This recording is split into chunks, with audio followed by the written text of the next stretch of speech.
Имам Ахматтын айылындағы bir жаш кызга жин кирип кетти. Ага барат, буга барат, ал жолун кылышат, бул жолун кылышат, эч жолун таппай коюшат. Акыры ошол айылдын кичинекей молдосу менен Имам Ахматка ошондой күчтүү даражадагы азыркы тил менен чубак устоздай бир аалымга келишет. Ал Имам Ахмат эле ошол учурда. Имам Ахматка келишип, "Я Ахмат, Имам Ахмат, биздин кызыбызга жин кирип кетти. Ал врачка, бул табибке көрсөтпөгөн жерибиз калбады, акыры сага келдик, эмне кылсак, эмне дейсин? Ошонун жолун чечип бер" дейт. Имам Ахмат, "Анда силерге бир сунушум, пикирим, жинге кыжалат болбогула силер. Жинден эч кыжалат болбогула. Барып Имам Ахмат айтты, чыккын десеңер, өзү эле чыгып кетет" дейт. Кантип айтабыз, эмне десек, бир нерсе бербейсиң. Анда мени галошумду алып баргыла, галошумду көрсөтсөңөр, бул Имам Ахматтын галошу, деп көрсөтсөңөр өзүнө өзү чыгып кетет жин дейт. Ошентип Имам Ахматтын галошун алып, баягы кызга келишет. Келишип, жинге карата сүйлөшөт. Имам Ахматтын аты менен айтабыз, чыккын бул кыздан дейт.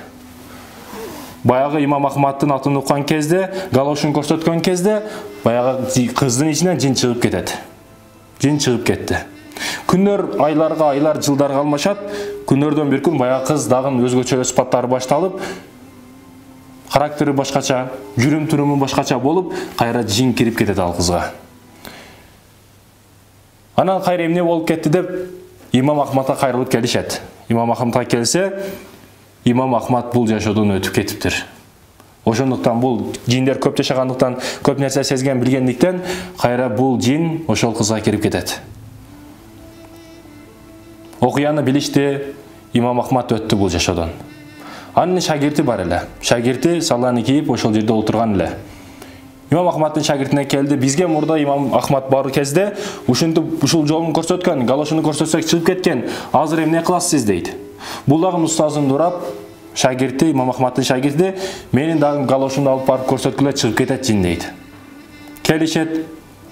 Шагиртинин галошуну алып келишип, чыккын, Имам Ахматтын шагиртинин атынан сүйлөп атабыз, галош көрсөтүп атабыз. Чыккын десе, Имам Ахматтын шагиртинин өзү галош эч нерсе эмес.